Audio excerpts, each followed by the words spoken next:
ഹേ സിനിഫൈൽസ്, അപ്പോൾ എല്ലാവർക്കും എൻ്റെ ചാനലിലേക്ക് സ്വാഗതം. ഇന്ന് കുറച്ച് സിനിമ അപ്ഡേറ്റ് ഉണ്ട്.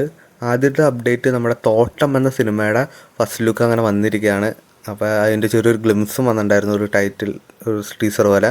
നമ്മുടെ ആൻ്റണി വർഗീസും കീർത്തി സുരേഷിൻ്റെയും സിനിമയുടെ ഫസ്റ്റ് ലുക്ക് തന്നെയാണ് വന്നിരിക്കുന്നത്. അത് സിനിമ ഡയറക്റ്റ് ചെയ്തിരിക്കുന്നത് ഋഷി ശിവകുമാറാണ്. അത്യാവശ്യം ഒരു കിടിലൻ ഫസ്റ്റ് ലുക്ക് തന്നെയാണ്. എന്തായാലും തോട്ടം എന്ന സിനിമ അത്യാവശ്യം നല്ലൊരു സിനിമ തന്നെ ആയിരിക്കട്ടെ. അങ്ങനെ ആ ഒരു വാർത്ത വന്നിരിക്കുകയാണ്. നമ്മുടെ രജനീകാന്തും കമലഹാസനും ഒന്നിക്കണം ആ സിനിമ ഡയറക്റ്റ് ചെയ്യാൻ പോണത് നമ്മുടെ സുന്ദർ സി ആണ്. ലോകേഷ് ഒന്നല്ല, സുന്ദർ സി ആണ് സിനിമ ഡയറക്റ്റ് ചെയ്യണത്. സിനിമ റിലീസ് ചെയ്യാൻ പോണത് നമ്മുടെ പൊങ്കൽ 2027 റിപ്പോർട്ടുകൾ വന്നിരിക്കുന്നത്. ഡിജോ ജോസ് ആൻ്റണിയുടെ പള്ളിച്ചട്ടമ്പി എന്ന സിനിമ അങ്ങനെ അവരുടെ ഒരു മേജർ ഷെഡ്യൂൾ റാപ്പപ്പ് ആയിരിക്കുകയാണ്. എന്തായാലും അടുത്ത കുറച്ചുകൂടെ ഷെഡ്യൂളുണ്ട്. എന്തായാലും നമ്മുടെ ടൊവിനോ തോമസിൻ്റെ ഈ സിനിമയ്ക്ക് വേണ്ടി നമുക്ക് എന്തായാലും വെയിറ്റ് ചെയ്യാം.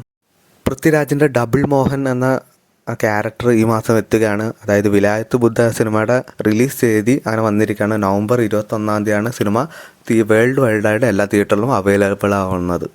നമ്മുടെ ബാലയുടെ അഖണ്ഡ 2 എന്ന സിനിമയുടെ ഒരു പ്രൊമോ സോങ് ഈ വരുന്ന നവംബർ 7 വരുന്നുണ്ട്. ഇത് താണ്ഡവം എന്നാണ് സോങ്ങിൻ്റെ പേര്. നമ്മുടെ മാർക്ക് എന്ന സിനിമയുടെ ടീസർ അങ്ങനെ വരികയാണ് ഈ വെള്ളിയാഴ്ച 6:45 വൈകുന്നേരം. എന്തായാലും നമുക്ക് ഈ ടീസറിന് വേണ്ടി വെയിറ്റ് ചെയ്യാം. നമ്മുടെ ലാസ്റ്റ് അപ്ഡേറ്റ് ഒരു സിനിമയുടെ OTT വാർത്തയാണ്. മിന്ത്ര മന്ദലി ഈ സിനിമ ആമസോൺ പ്രൈമിലൂടെ ഈ മാസം നവംബർ 6 റിലീസ് ചെയ്യാൻ പോണത്. അപ്പോൾ ഇതുപോലത്തെ OTT വാർത്തകളും റിവ്യൂസൊക്കെ അറിയാൻ വേണ്ടി ചാനലും സബ്സ്ക്രൈബ് ചെയ്യുക, കൂടെ സപ്പോർട്ട് ചെയ്യുക.